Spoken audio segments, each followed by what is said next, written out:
तो चलो आ जाओ बच्चों। इंडिया 38 इंटेंजिबल एसेट्स भी हम लोग रिवाइज कर लेते हैं। देखो हम लोगों ने कौन कौन से टॉपिक पढ़ लिए हैं ये भी देख लो। सर हमने 16 पढ़ लिया, सर हम लोग 36 पढ़ लिया, सर हम लोगों ने 20 पढ़ लिया, सर हम लोगों ने 105 पढ़ लिया। सर ये 4 टॉपिक पढ़ लिए और रिवाइज कर लिए फटाफट। अब हम लोग पढ़ने जा रहे हैं 38। 38 के बाद हम लोग क्या पढ़ेंगे बच्चों? 38 के बाद हम लोग क्या पढ़ेंगे? सर बता दीजिए, आप ही बता दीजिए सर। देखो इसके बाद हम लोग पढ़ेंगे, ठीक है, आपका क्या क्या टॉपिक है? हाँ, इसके बाद हम लोग पढ़ सकते हैं आपका 24 पढ़ सकते हैं। और इसके बाद हम लोग रिवाइज कर सकते हैं कौन सा आपका आपका 102 पढ़ सकते रिवाइज कर सकते हैं। और इसके बाद हम लोग रिवाइज करेंगे अपना कौन सा 108 रिवाइज करेंगे, ठीक है। तो हम लोग अभी कहाँ पे हैं? हम लोग की गाड़ी अभी पहुंची है 38 तक। तो intangible assets India 38। Sir intangible assets हमारा क्या होता है? सर इंटेंजिबल असेट्स वो असेट्स होता है जो हमारी ये कंडीशन को फुलफिल कर देगा। सर पहला, ये दिखना नहीं चाहिए, लेकिन कभी कभी कुछ असेट्स ऐसे होते हैं जो टेंजिबल फॉर्म में होते हैं। तो उसमें मैंने आपको ये बताया था कि बच्चों, जो पार्ट आपका मोर इंपॉर्टेंट होगा उसको कंसीडर किया रहेगा। जैसे मैं आपको बेस्ट एग्जांपल बताया था कि सीडी में आपका सॉफ्टवेयर होता है। तो सीडी तो हार्डवेयर, सॉफ्ट सीडी तो आपका फिजिकल है ना। तो उस केस में आप क्या करोगे? तो देखो मैंने वो बता देगा कि बच्चों, जो physical part is more significant तो 16 लगाइए, अगर इंटेंजिबल पार्ट मोर सिग्निफिकेंट तो 38 लगाइए। जैसे सॉफ्टवेयर इन सीडी हो गया, लाइसेंस डॉक्यूमेंट, इस सब का क्या लीगल डॉक्यूमेंटेशन होता है ना, डॉक्यूमेंटेशन फाइल बना के रखी जाती है। तो उसके लिए बोला जा रहा है, पेन ड्राइव में रखा जाएगा ना कहीं पे, ठीक है। मतलब पहला वो फिजिकल नहीं होना चाहिए, और उसका कुछ कुछ मैंने कंडीशन भी आपको बता दिया। फिर आपका अनडिस्प्यूटेड कंट्रोल होना चाहिए, मतलब आप किसी और को यूज करने से रोक पाओ, आपका अनडिस्प्यूटेड कंट्रोल होना चाहिए। इसका बेस्ट एग्जांपल मैंने आपको बताया था कि इस आपके एम्प्लॉय पे, आपका एम्प्लॉय पे आपका कंट्रोल नहीं होता, इसीलिए वो आपके लिए इंटेंजिबल असेट्स नहीं होते हैं। फिर आपको क्या बताया था कि मैंने आपको बताया था कि आपका सेपरेटली आइडेंटिफिएबल होना चाहिए। सेपरेटली आइडेंटिफिएबल का सेलेबल एक्सचेंजेबल रेट, कुछ इकोनॉमिक फ्लो, मतलब कुछ इकोनॉमिक फ्लो होना चाहिए। और दूसरा फिर उसके बाद बताया कि नॉन मॉनेटरी होना चाहिए, और cost can be reliably measure by the entity होना चाहिए। तो ये सारे कंडीशन अगर फुलफिल होते हैं तो हमारा ये जाएगा। अगर ये इनमें से कोई भी कंडीशन फुलफिल नहीं हुआ तो वो हमारा कहाँ चला जाएगा? पीएनएल में चला जाएगा बच्चों, ठीक है। अगर कोई आइटम एक्वायर किया है बिजनेस एक्विजिशन में तो ये कहाँ चला जाएगा? गुडविल में चला जाएगा। अरे मतलब गुडविल का पार्ट होता है ना। फिर गुडविल में से भी हम लोग अलग करते हैं, आगे हम लोग पढ़ेंगे। इंटेंजिबल एसेट्स में क्या क्या जाता है? अरे scientific knowledge, copyright, trademark, brand name हो गया है ना, और आपका कस्टमर डेटा हो गया, रिसर्च, ये चीजें हो गई। तो बहुत सारी चीजें इसमें आती हैं। और क्या क्या नहीं जाता है? सर 2 नहीं जाता, 16 नहीं जाता, 116, 19, 105, 106, बहुत सारे एसेट्स नहीं जाता जिसका आपका सेपरेट इंडियस दिया हुआ है। सर मेजरमेंट कैसे करेंगे? सर कैश कर सकते हैं, एक्सचेंज से कर सकते हैं, बिजनेस एक्विजिशन कर सकते हैं, इंटरनली जनरेटेड कर सकते हैं, इंटरनली जनरेटेड गुडविल भी कर सकते हैं, गवर्नमेंट ग्रांट के जरिए भी कर सकते हैं। सर कैश में अगर करते हो वही सेम 16 की तरह। सर सबसे पहले परचेज प्राइस दिए, फिर उसके बाद अगर कोई टैक्स है जिसका क्रेडिट आपको नहीं मिल रहा है तो वो भी आप जोड़ दोगे। फिर उसके बाद आपका यहाँ पे तो लोडिंग और लोडिंग तो खर्चे होंगे नहीं, क्योंकि इसको तो कोई आपको लदवाना है नहीं, इंटेंजिबल एसेट्स है। तो सर आप क्या करोगे? आप इसको इंस्टॉलेशन कराने के लिए कोई, अगर मान लो इंजीनियर आपने बुलाया तो इंजीनियर का कॉस्ट, कोई सेटअप का कॉस्ट करा रहे हो वो, ठीक है। फिर उसके बाद कोई उसको रेडी टू यूज करने में कुछ भी खर्चे इंटेंजिबल एसेट्स में हो सकता है कि उसको रेडी टू यूज हो तो वो भी आपका जाएगा। सर टेस्टिंग कॉस्ट, मतलब टेक्निकल फेजिबिलिटी, मतलब कोई प्रोडक्ट आपका मान लो रिसर्च हो रहा है, रिसर्च होने के बाद पता चल गया कि भाई हाँ फाइंडिंग कंप्लीट है, मतलब आपकी जो रिसर्च है वो सफल हो गई, तो उसके बाद टेस्टिंग होता है, तो वो टेस्टिंग कॉस्ट भी आपका जाएगा। तो कोई import duty, non refundable tax, brokerage commission, trade discount minus हो जाएगा, डायरेक्टली एट्रीब्यूटेबल एक्सपेंडिचर हमारा जाएगा। रेडी टू यूज जैसे कि प्रोफेशनल फीस, हाँ, employ benefit to working condition. देखो वर्किंग कंडीशन में लाने के लिए एक बार रेडी टू यूज हो गया तो भाई उसके बाद कोई भी खर्च नहीं जाएगा। जैसे क्या है देखो, not related with directly acquisition, जैसे स्टाफ ट्रेनिंग हो गया, एडवर्टाइजिंग हो गया। स्टाफ ट्रेनिंग तो ड्यू टू कंट्रोल की वजह से हम लोग नहीं लेते हैं। एडवर्टाइजिंग हो गया, सेलिंग एडमिन हो गया, स्टार्टअप हो गया, ऑपरेटिंग लॉस हो गया। डिफर्ड कंसिडरेशन क्या होता है? कभी कभी आप क्या करते हो बच्चों, आप जो है पार्ट वाइज पेमेंट करते हो। तो जो जैसे मान लो आपने क्या किया, आपको आप बोला, आज बोला जा रहा है कि 1,80,000 रुपये आपको देना पड़ेगा, 2 सालों में अगर आप देते हो तो आपको 2 लाख रुपए देना पड़ेगा, मतलब 10-10 हज़ार रुपये आपको इंटरेस्ट लग रहा है। तो इंटरेस्ट आपका पीनल का पार्ट हो जाएगा, केवल 1,80,000 रुपये आप रिकॉर्ड करोगे, इंटरेस्ट आपका पीएनएल में चला जाएगा। रेडी टू यूज के बाद के जितने भी खर्चे होंगे वो कहाँ जाएंगे? हमारे पीएनएल में जाएंगे, ठीक है। फिर आपको क्या बता रहे, एक्सचेंज ऑफ एसेट में वही सेम रूल 40 और 16 वाला, बस यहाँ पे ये याद रखो कि कब कब माना जाएगा कॉमर्शियल सब्सटेंस है। कॉमर्शियल सब्सटेंस कब माना जाएगा, मतलब एक्सचेंज ऑफ एसेट्स में कॉमर्शियल सब्सटेंस कब माना जाता है? जब आपकी कैश फ्लो इफेक्ट हो रही है, चेंज हो रही है, मतलब आपकी जो है टाइमिंग और amount of cash flow change हो रही है, एंटिटी की प्रॉफिट चेंज हो रही है, तो ये माना जाएगा कॉमर्शियल सब्सटेंस। मतलब एक्सचेंज करने से कब माना जाएगा कॉमर्शियल सब्सटेंस है, और ये चेंजेस मटेरियल है। बिजनेस एक्वायर्ड,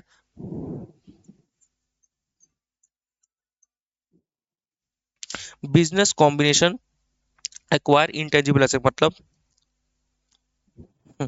7 बज रहा है ना सुबह का, मॉर्निंग का, इसीलिए वो बजा है, ठीक है। Business combination acquire intangible asset, ठीक है।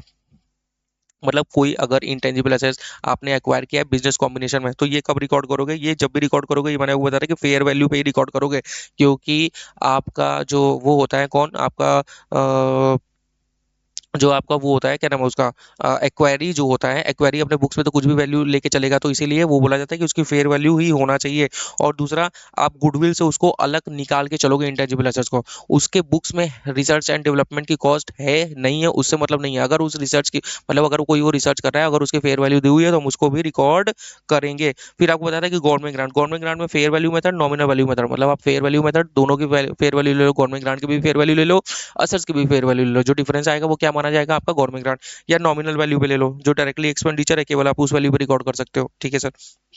इंटरनली जनरेटेड गुडविल होता तो है इंटेंजिबल ऐसा, लेकिन हम लोग उसको बुक्स में रिकॉर्ड नहीं करते क्योंकि ये सेपरेटली आइडेंटिफिएबल नहीं होता, मतलब not identifiable, not separable, not control, not cost reliably measure, तो इसलिए हम लोग उसको बुक्स में रिकॉर्ड नहीं करते हैं। जैसे कस्टमर बेस हो गया, कस्टमर ब्रांड नेम आपका बन सकता है, कस्टमर डेटाबेस आपका बन जाता है, तो इसको आप बुक्स में रिकॉर्ड नहीं करते। हाँ, अगर इस एसेट्स को आपने परचेस किया होता तो ये जरूर जाता, ठीक है। Internally generated intangible asset, research and development phase. Research देखो बच्चों, मैंने आपको बताया कि रिसर्च का पूरा पैसा आप क्या करोगे, पीएनएल में डालोगे, और जब आपकी फाइंडिंग कंप्लीट हो जाए, जब आपको लगे कि हाँ हमारा प्रोडक्ट जो है बन सकता है, जो जिस भी इंटेंशन को लेकर आपने किया था, तो आप उसको क्या करोगे, वहां से जब डेवलपमेंट फेज शुरू हो गया वहां पे पैसा पूरा कैपिटलाइज कर सकते हो। तो सर एक बार अगर कोई प्रोडक्ट हमारी रिसर्च फेज से डेवलपमेंट फेज में आ गई, तो क्या हम पहले का रिसर्च फेज का पैसा हम लोग कैपिटलाइज कर सकते हैं? नहीं, ऐसा नहीं कर सकते, क्योंकि अगर ऐसा होगा तो बहुत सारे लोग अपने रिसर्च के बहुत सा खर्चे अननेसेसरी के उसमें जोड़ के कैपिटलाइज करेंगे, नेटवर्क बढ़ाने की कोशिश करेंगे, ठीक है। तो देखो, searching for new knowledge, research मतलब सर्चिंग फॉर न्यू नॉलेज, और ये कहाँ जाता है, पीएनएल में जाता है। तो आफ्टर टेक्निकल फेजिबिलिटी, मतलब प्रोडक्ट की टेक्निकल फेजिबिलिटी हो गई कि भाई हाँ ये बन जाएगा, तो वो खर्चे हमारे जाएंगे, ठीक है। तो इसमें क्या होता है कि फाइंडिंग कंप्लीट नहीं होती, ठीक है। Technical feasibility to use not stabilize, मतलब ये प्रोडक्ट बन पाएगा, यूज में आएगा, नहीं ऐसा कुछ भी नहीं होता। फ्यूचर इकोनॉमिक बेनिफिट सर्टेन नहीं होता है, ठीक है। तो ये सारी चीजें होती हैं रिसर्च फेज में, लेकिन यहाँ डेवलपमेंट फेज में टेक्निकल फेजिबिलिटी भी होता है, ठीक है। और आप जो है उसको बनाओगे भी, ऐसा है इंटेंशन भी है, आपके पास रिसोर्सेज भी है, और आप कैपेबल भी हो, और cost can be reliably measure भी है, फ्यूचर इकोनॉमिक बेनिफिट भी है। तो ये पांचों कंसेटिव जितने भी कंडीशन है ये फुलफिल होते हैं, ठीक है। देखो रिसर्च मतलब क्या होता है, अल्टरनेट, जो आपके मटेरियल है उसका अल्टरनेट ढूंढ रहे हो, डिवाइस का अल्टरनेट ढूंढ रहे हो, प्रोडक्ट्स, प्रोसेस, सिस्टम, सर्विसेज, ताकि आपका कॉस्ट कम हो। जो अभी आपका कॉस्ट लग रहा है 100 रुपया, आपको कॉस्ट कम करने के लिए रिसर्च कर रहे हो, अलग अलग अल्टरनेट मेथड लगा रहे हो, ठीक है। देखो डेवलपमेंट फेज में क्या क्या खर्चे जाएंगे, डायरेक्ट मटेरियल, एम्प्लॉय कॉस्ट जो डायरेक्टली रिलेट करता है, फीस टू रजिस्टर लेआउट, मतलब अभी उसको आपको कॉपीराइट वगैरह लेने में, उसको रजिस्टर करने में तो खर्च लगेगा, वो भी लोगे। और कोई ऐसा ऐसा भी हो सकता है इंटेंजिबल ऐसे जो उस पर यूज करो, कोई सॉफ्टवेयर आप उस पर यूज करो, तो उसकी भी जितनी भी अमोटाइजेशन कॉस्ट है वो आप इसमें क्या करोगे, जोड़ दोगे। फिर उसके बाद क्या बताया था कि अब देखो ये जो मैंने आपको बताया था कि रिसर्च, अगर पहले आपने रिसर्च में पैसा लगाया हुआ है, बाद में वो डेवलपमेंट फेज में आ गया, तो रिसर्च का पैसा ऐसा नहीं कि आप रिवर्स कर दो, पीएनएल में डालो कैपिटलाइज कर दो, नहीं, ऐसा नहीं करना है। अगर डिफरेंशिएट नहीं कर सकते कि रिसर्च फेज में और डेवलपमेंट फेज है, तो पूरा पैसा रिसर्च फेज का माना जाएगा, ठीक है, पीएनएल में लेके जाओ, ठीक है। If research acquire in business combination then it can be recognise an intangible asset, मतलब देखो बिजनेस, मैंने आपको बताया कि ना बिजनेस कॉम्बिनेशन में अगर रिसर्च फेज चल रहा है, अगर उसकी फेयर वैल्यू दी हुई है तो हम उसको रिकॉर्ड कर सकते हैं, लेकिन फेयर वैल्यू नहीं दी हुई है तो हम उसको रिकॉर्ड नहीं कर सकते। सर सब्सिक्वेंट मेजरमेंट वही कॉस्ट मॉडल, रिवोल्यूशन मॉडल, ये इसमें अलाउड नहीं था लेकिन यहाँ अलाउड है, सेम है। फिर उसका अमोटाइजेशन, यहाँ डेप्रिसिएशन नहीं होता, यहाँ पे अमोटाइजेशन होता है, क्यों, क्योंकि आपको हर साल इसको अमोटाइजेशन करना होता है। Finite useful life, indefinite useful life, देखो इनडिफाइनाइट यूजफुल लाइफ को मैंने आपको पहले भी बताया है कि हर साल आपको इम्पेयरमेंट करना है। अपार्ट फ्रॉम एनुअल, मतलब देखो जब लगे तब तो करना ही है, और एनुअल तो करना ही करना है, लेकिन जो यूजफुल लाइफ है ये केवल इंडिकेशन पे करना है, ठीक है। इंटेंजिबल फाइनाइट यूजफुल लाइफ, जिसकी यूजफुल लाइफ है, तो देखो अमोटाइजेशन मेथड क्या हो सकता है, पहला ratio of cash inflow economic benefit, मतलब उससे कितना आपको इनफ्लो हो रहा है, और दूसरा SLM WDV unit of produce. तो मैंने आपको ये बताया था कि इकोनॉमिक वैल्यू जो है ना, जो आप ये रेवेन्यू वाला प्रोपोर्शन ले रहे हो, ये हर जगह नहीं होता, ये तभी कैलकुलेट होता है जब उसका बेस ही वही हो। जैसे मैंने वो क्या बताया था कि अगर आपको टोल रोड का वो मिल गया, राइट मिल गया 5 साल के लिए, तो जो आपको राइट जो आपने उसके लिए खर्च दिया ना, वो डायरेक्टली उसी लिए है, लेकिन कभी कभी मतलब कभी कभी ये डायरेक्टली उसे लिए, लेकिन नॉर्मली केस में ऐसा नहीं है कि इंटेंजिबल जो आपकी रेवेन्यू हो रही है वो डायरेक्ट इंटेंजिबल एसेट्स हो। अरे बिजनेस तो बहुत सारी चीजों से इफेक्ट होती है। ओके सर, देखो normal amortisation is charge to P and L, और ये भी बताया था कि जो अमोटाइजेशन है ये कहाँ जाता है, ये पीनल में जाता है, लेकिन कभी कभी ये पीनल में न जोड़ के ये किसी एसेट्स की कॉस्ट में जुड़ जाता है, जब वो एसेट्स उस पे यूज होगा तब। Okay sir, revenue based amortisation generally not allowed, ठीक है, क्योंकि रेवेन्यू बहुत सारी चीजों पे इफेक्ट करता है, प्राइस, यूनिट, मार्केट, इन्फ्लेशन। तो ये कब होता है, जैसे कि assets in measure in term of revenue, assets ही उसी के बेसिस पे है, ठीक है। रेवेन्यू एंड असेट्स को रिलेटेड है। जैसे टोल रोड का एग्जांपल दिया था, माइनिंग राइट। माइनिंग राइट 2 साल तक आप माइनिंग कर सकते हो, तो ये डायरेक्टली उसी चीज से रिलेट करता है, ठीक है। Changes in the matter of amortisation, ये क्या है, जस्ट एस्टिमेट, क्योंकि अभी आपको लग रहा था कि इस तरीके से यूज करना है, ये जस्ट फैक्ट एंड सर्कमस्टेंसेस के हिसाब से चेंज होते रहता है, ठीक है। यूजफुल लाइफ हर साल at the end of the year हम लोग चेक करेंगे। अभी हम लोग किसकी बात कर रहे हैं, अभी हम लोग ये चेक कर रहे हैं, अभी हम लोग उसकी बात कर रहे हैं जिसकी फाइनाइट यूजफुल लाइफ है, कि 10 साल है, 20 साल है, 50 साल है, कुछ फाइनाइट यूजफुल लाइफ, ठीक है। क्या क्या चीजें यूजफुल लाइफ को इफेक्ट करती हैं, सर यूजेस कैसे कैसे आप यूज कर रहे हो, ठीक है, life cycle, technology, competitor action, ये सारी चीजें हैं जो आपकी यूजफुल लाइफ को इफेक्ट करती हैं, ठीक है। और ये मैंने आपको एक और पॉइंट बताया था कि कॉन्ट्रेक्चुअल और लीगल राइट कभी कभी आपको अरे लीगल राइट या कॉन्ट्रेक्चुअल राइट मिल जाता है ना, कि आपको इतने साल के लिए दे दिया जा रहा है यूज करने के लिए।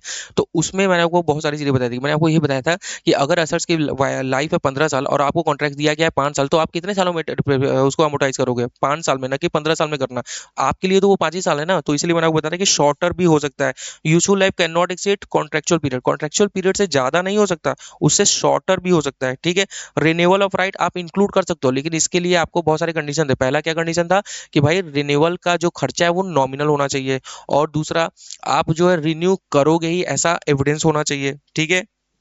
देखो, cost of renewal is not significant, मतलब नॉमिनल है, ठीक है। रिन्यूअल इज लाइकली, मतलब थर्ड पार्टी का कंसेंट है भाई, कि आप जो करोगे ही करोगे।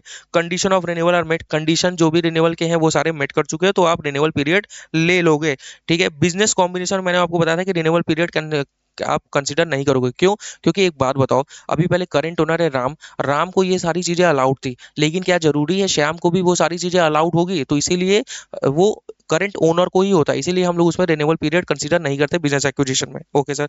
रेसिडुअल वैल्यू हमेशा क्या होता है, जीरो होता है, लेकिन अगर हमेशा जीरो होता है, बट एक्सेप्शन भी है, कोई थर्ड पार्टी ने कमिट किया कि भाई हम तो इतने में खरीद ही लेंगे, तुम निश्चिंत रहो, ओके सर। और एक्टिव मार्केट एग्जिस्ट, मतलब एक्टिव मार्केट भी है उसका, value can be determined, value निकल भी सकता है, और market likely to exist at a, मतलब उसके लाइफ के एंड में मार्केट एग्जिस्ट भी करेगी, याद रखना, ये सारी कंडीशन फुलफिल होती है तो माना जाएगा।